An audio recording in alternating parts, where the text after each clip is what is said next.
Hi, everyone. My name is Aditya Tori. I'm one of the founders of IGL. Myself, as well as Mo Karnik, are going to be the two primary lecturers this semester, delivering most of the podcasts for IGL this semester. So, first off, I'd like to welcome you to IGL and really hope that you take away something from this entire process and that ultimately you end up having some fun along the way. So with that, we'll start with our first topic. Today's talk is going to be an intro to basic labs. I think that this is a super important topic because it'll inform how you proceed through the rest of the curriculum in your small groups, and it also help you be a little bit more active going forward in some of the decisions you'll be forced to make. Most of our lectures are going to have learning objectives. This is probably the one exception. This is a very different type of lecture, so we wanted to kind of clean it and keep it very simple. So we're just going to talk through some of these labs listed here today. We're going to talk through CBCs, the famous CBC. You may have heard of what a CBC is. We'll talk through complete and basic metabolic panels and what the differences are between the two. We're going to talk through urinalysis as well as urine and blood cultures and when it's appropriate to use both of those cultures. And then finally, we're going to round out the discussion today with cerebrospinal fluid and arterial blood gas. Now, certainly there are many more labs that you may be expected to know this semester and you may be expected to know in the future. And certainly as a physician out in the field, you're going to be expected to know a ton of different labs. But this is really just to get our feet wet and to have a basic understanding of some of the most common labs ordered day to day. So before we actually jump into any of these individual lab tests, let's start by talking about why we actually order lab tests. Like anything, you always need to know why you're going to do something. So lab tests really help us identify 4 different things. They either answer a screening issue, they either help us identify something, they may help us with the diagnostics of something, confirming or denying the presence of something. And then ultimately, they may help us with monitoring how our treatments are going or our management decisions are going. So by answering these 4 questions, we really have a good understanding of what's actually happening with our patient. But fundamental to these questions and what you should always be asking yourself before you order any of these labs is why you're actually ordering them. So what is the actual reason? So one of these 4 may fit that criteria. And then second, what you actually hope to see in the results. Now that might be a strange thing to say, is how can you intimate the results of something that you're actually investigating? And the idea is, if you have a hypothesis, it's an educated guess. So most of your patients are going to be some sort of hypothesis. You're going to have a working definition of what their disease state may be. So you're ordering a lab in the hope that you can confirm or deny your hypothesis. So the what you expect to see in terms of your lab results is really what do you hope to see in terms of how those results play into your patient. And that's really important to have in the back of your head as you're ordering labs because it only helps inform what you're going to do moving forward. Ultimately, though, I have to say that these 2 questions are really central to kind of a change and a revolution in healthcare. It's certainly going to be there for when I start, but it most definitely will be there as you get out into the field, is this idea of high-value care. So healthcare is going through this little is an understatement. It's going through quite a number of changes, the most of which seem to be centered around this idea of high-value care. So the idea is that we're not going to reimburse physicians for just quantity of care. It used to be that you would pay for X number of procedures or X number of lab tests drawn or X number of days spent in the hospital, but that didn't really lead to good outcomes. So this entire paradigm has been shifted so that we can now grade hospitals and physicians and other health providers on the quality of our care. And not only that, the quality is certainly tied to cost. So if I order this lab test, is it actually going to get me closer to understanding my patient's condition, or is it just another $30 or $40 or $50 to $100 test that you ordered without any caution? So the idea is we want to keep and control costs so that we can really help our patients with the best bang for our buck. So therefore, your labs need to be ordered with foresight. You need to understand what those labs are going to give you, and you need to order them judiciously. You can't just order whatever you want. In these hypothetical scenarios that you're going to go through in your small groups, your facilitators will certainly allow you some leeway, but I'd like you to keep this in the back of your head, that you want to control costs, that you want to get in the habit of thinking about cost, because ultimately it leads back to that idea of quality. What are you ordering and how is it going to help your patient? You don't want to just stab in the dark, okay? So with that, let's start with our first lab test. Let's talk about the complete blood count. So a CBC, or complete blood count, is a basic lab test that's drawn hundreds and thousands of times a day in any given hospital. And basically, it gives you a very quick, easy understanding of certain key factors related to your blood. Like anything else, blood is composed of a number of different components, and it's really important for us to understand what those components are and how they actually interact in states of disease. So when we draw blood and order a CBC, we're looking at certain things like the white blood cell count. We're going to look at the red blood cell count. We're going to look at important items such as the hemoglobin, which is actually maybe a better surrogate of our red blood cell content. Hematocrit, which is the percentage of red blood cells in the blood.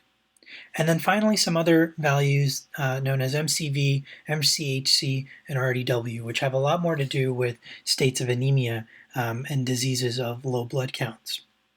And like we did with the red and white blood cells, we're also going to look at our platelets. So blood is really composed of 4 different components: white blood cells, red blood cells, platelets, and plasma.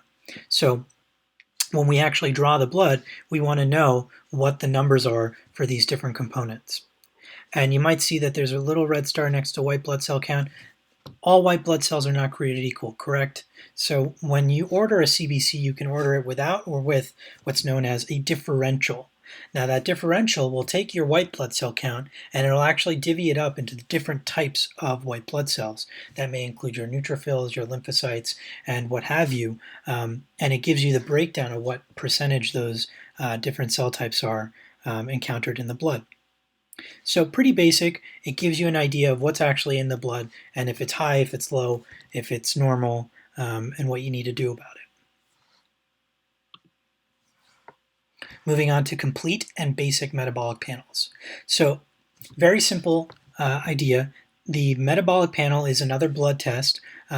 However, we use it to look at components of electrolytes and proteins so that we can get a sense of what's going on with different areas of our body. So the basic metabolic panel is simply a smaller version of the complete metabolic panel. The basic metabolic panel includes certain items such as sodium, potassium, chloride, bicarbonate, BUN, or blood urea nitrogen, creatinine, and glucose. Now these are very general electrolytes and very helpful electrolytes, and these are kind of the staple electrolytes you might need on a patient in any given day. So that's why you might consider ordering a basic metabolic panel over something more expensive and much more complete in the complete metabolic panel. So the complete metabolic panel is really the BMP plus these additional items. The additional items include albumin, total protein, alkaline phosphatase, AST, ALT, and the breakdown of bilirubin. So really, when you go through ordering this lab, you want to get a sense of different aspects of certain things. So if I'm looking at basic electrolytes, I'm looking at sodium, potassium, and chloride, and bicarbonate. The sodium level can kind of give me a good estimate of what my fluid status is. Potassium is important because if you're hypokalemic or hyperkalemic, you might have issues with the cardiac tissue. Chloride gives you a good sense of what's going on in terms of if your patient has been dehydrated in any way, shape, or form. And bicarbonate can also help you understand issues of renal adjustments in terms of pH balancing in your body. BUN and creatinine are surrogates for kidney function. And finally, glucose is pretty self-explanatory. If you're hypoglycemic or hyperglycemic, it's important to understand what your glucose is, and this is a pretty good measure of that. Moving into the complete metabolic panel, this is where we're more concerned about liver pathology, and that's where some of these lab values come into play. Albumin and total protein give you a sense of the possible oncotic pressures in your bloodstream. Alkaline phosphatase is more of a surrogate measure for biliary tree pathology. It's also associated with bone breakdown, so it's careful. It's a tricky lab value to interpret, but it gives you a sense that something might be involved in the biliary tree. AST and ALT are surrogates for hepatocellular damage, so liver cell damage. And then finally, bilirubin is a very good marker for different states of prehepatic, posthepatic, or intrahepatic pathology. So ultimately, these are all helpful lab values, but you need to know when to order them. So I'll give you an example. I might be concerned about the electrolytes in my patient, but they may not be experiencing a liver disorder, so I don't need to get the complete metabolic panel. I can go with a basic metabolic panel that morning. Now, if, on the other hand, I'm concerned about maybe my patient is a cirrhotic, I might want to know what the AST and ALT are. If they have hepatitis, I want to know what the AST, ALT are. If they're experiencing a liver dysfunction issue and it's resulting in edema, I might want to understand what the oncotic situation might look like. In that case, it might be helpful to get a CMP to look at the albumin and total protein. So you can see where one is helpful and the other one may be more of a baseline. And so I caution you to go with the BMP more than going with the CMP. The CMP is also markedly more expensive. Obviously, that varies hospital to hospital, but generally the CMP is much more expensive than the BMP. Moving on to urinalysis, this is a pretty standard lab test that's run in many emergency rooms around the country. Basically, you collect a urine sample from a patient and then you test it for a number of different things. And those would include glucose, blood, casts, pH, leukocyte esterase, nitrites, bilirubin, protein, and ketones. So diving into some of these, casts are really representative of intratubular processes. So anything that's actually getting filtered into the tubular filtrate in the nephron, and then actually is deposited into the urine. So you can have white blood cell casts, you can have red blood cell casts, you can have muddy casts, you can have granular casts, you can have all sorts of different types of casts. So needless to say, casts are reflective of a tubular issue. Glucose, as you might suspect, should not be in your urine. Your kidneys should be able to reabsorb the glucose that you filter through the glomerulus. Patients with very high levels of glucose eventually start spilling that glucose into their urine because the transporters become saturated. So urinalysis might be helpful in picking up a new onset diabetic. Blood, obviously, is not supposed to be in your urine. There may be one or two cells which may be normal at the microscopic level, but if there's gross blood or if the cells number in the 20s or 30s or 40s, now you start to have issues. The urine is also helpful for understanding how the pH might be alkalinic or acidic.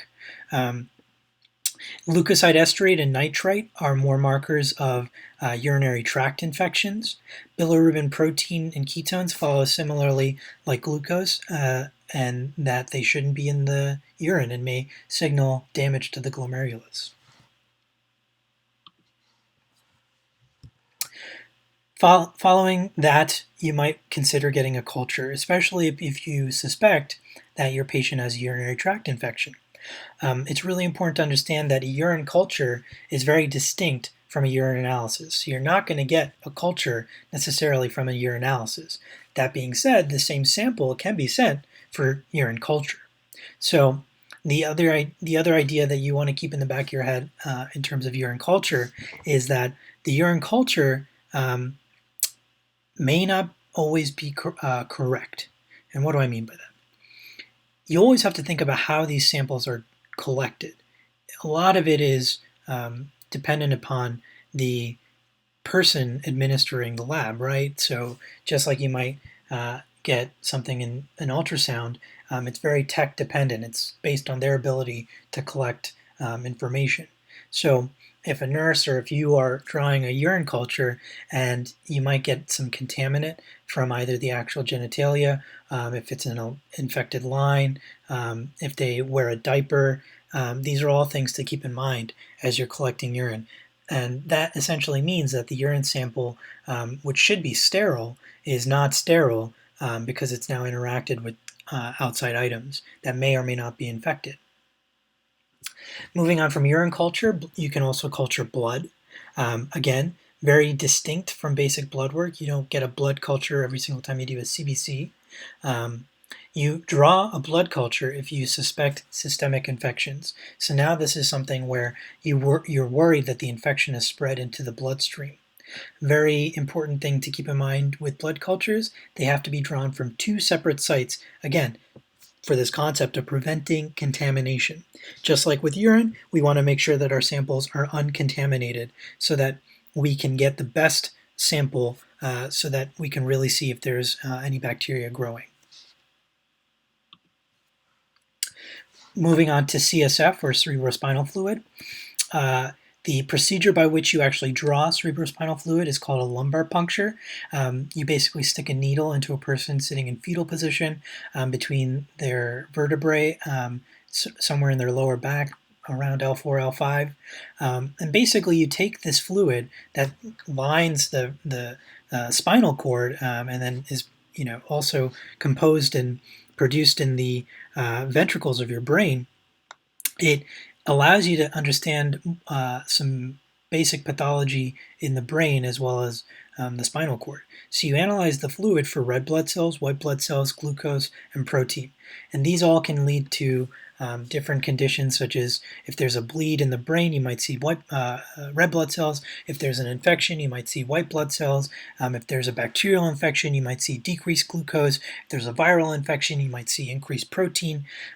So these are all helpful values in helping you kind of distinguish different pathology with the brain. And finally, before we wrap up for this session, we're going to quickly touch on the arterial blood gas. The arterial blood gas is a fairly complicated lab test. However, it's ordered very routinely in the ICU as well as critically ill patients. And it's also a good lab test to know as you go through physiology because it really synthesizes a lot of that information. So we draw an ABG from the radial artery of most patients. And you can also draw what's known as a VBG from a venous source, but more likely than not, you want to go with the ABG. So the ABG is really there to help us analyze any pH derangements that may be going on in the body. So obviously you get information about pH, but you also get information about the partial pressures of oxygen and CO2 because these 2 values ultimately help determine what the pH is in the body. Likewise, you also get information about dissolved bicarbonate as well as O2 saturation, which is distinctly different from the partial pressure of oxygen. So all that being said, you have gotten a basic overview of some of the labs that we order day to day on patients. If you have any questions, feel free to email me. My email address is listed here. But don't worry if you don't know a lab. Don't think you have to memorize the normal values of anything. Like anything else, these are reference things that you can look up at any given moment, whether it's on the floor or in our small group sessions. It's really more important for you to go back to that initial slide of understanding the why you're ordering a specific lab test and what you hope to see in those lab tests in terms of the results. So with that, take care, thanks for your patience, and we'll look forward to seeing you next time.